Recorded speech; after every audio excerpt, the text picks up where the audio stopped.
Dear Ram Charan గారికి ముందు happy birthday.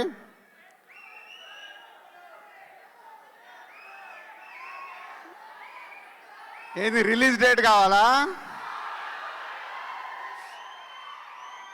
సరే, మీ ఓపికలకు చాలా పరీక్ష పెడుతున్నాము, కానీ ఒక ఉప్పెన ఒక తుఫాన్ వచ్చే ముందు మనకు ఓపిక పట్టక తప్పదు.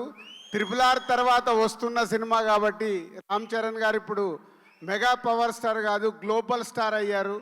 ఆ రేంజ్కి సినిమా రీచ్ అవ్వాలంటే శంకర్ గారు ఒక్కొక్క పాటని ఒక్కొక్క సీన్ని తీర్చిదిద్దుతున్నారు.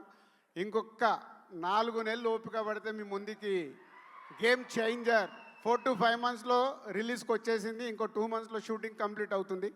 అండ్ ఈరోజే జరగండి జరగండి అనే సాంగ్ రిలీజ్ అయింది. ఈరోజు మీరు సాంగ్లో చూసింది జస్ట్ 2%.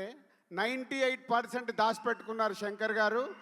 అది రేపు రిలీజ్ రోజు థియేటర్లో చూసినప్పుడు ఆ సాంగ్ వర్త్ ఏంటనేది మీకు అర్థమవుద్ది. ఈ ఒక్క సాంగే కాదు, ఇలా ఒక 5 పాటల్ని శంకర్ గారు ఆయన స్టైల్లో డిజైన్ చేసి పెట్టాడు. మీ అభిమానులకి ఒక 3 పాటలు అయితే సీట్లలో కూర్చునే లాగుండదు, లేచి డ్యాన్సులు చేసేలాగుంటాయి. సో ఇంకొక 5 months నన్ను తిట్టుకోకుండా ఓపిక పట్టండి. ఎందుకంటే చాలామంది నాకు మీరు పెడుతున్న కామెంట్స్ పంపిస్తున్నారు, అరే దిల్ మామ మాకు ఒక అప్డేట్ ఇవ్వు అని. పోతే దిల్ మామ అప్డేట్ ఇవ్వలేడు. పైనుంచి శాటిలైట్ నుంచి శంకర్ గారు ఇది ఇవ్వు అన్నప్పుడే నేను ఇవ్వగలుగుతాను. ముందు ఎలాంటి లీకేజీలు నేను ఇవ్వలేను ఈ సినిమా విషయంలో. సో ఇంకొక 5 months ఓపిక పడితే సినిమా మీ ముందుకు వచ్చేస్తుంది.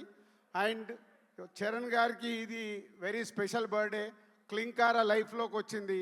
So Charan, keep it up. మార్నింగే ఈరోజు తిరుమల దర్శనం చేసుకొని హైదరాబాద్ రీచ్ అయ్యారు. సాంగ్ కూడా రిలీజ్ అయింది. సాంగ్ మాసులో ఎంత వెళ్ళాలో వెళ్ళింది. మీరు ఇంకొక 3 రోజుల తర్వాత ఈ సాంగ్ గురించి ప్రతి అభిమాని మాట్లాడుకుంటాడు. ఎందుకంటే ఆల్రెడీ లీకేజ్ అయిన సాంగ్ కాబట్టి మీకు ఈరోజు కొంచెం ఎనర్జీ లెవెల్స్ తక్కువ ఉన్నాయి. 3 days తర్వాత ఒరిజినల్ ఒక రామ్ చరణ్ గారికి శంకర్ గారి సాంగ్ అంటే విజువల్ ట్రీట్ ఉంటుంది. లిరికల్ వీడియోలో మిమ్మల్ని 100% సాటిస్ఫై చేయలేరు. పోతే సినిమా చూసిన రోజు మీకు ఈ సాంగ్ పడితే ఏంటో అర్థమవుద్ది. 100% ఈ సాంగ్కి మీరు సీట్లలో కూర్చోరు, అది నా గ్యారంటీ. Thank you.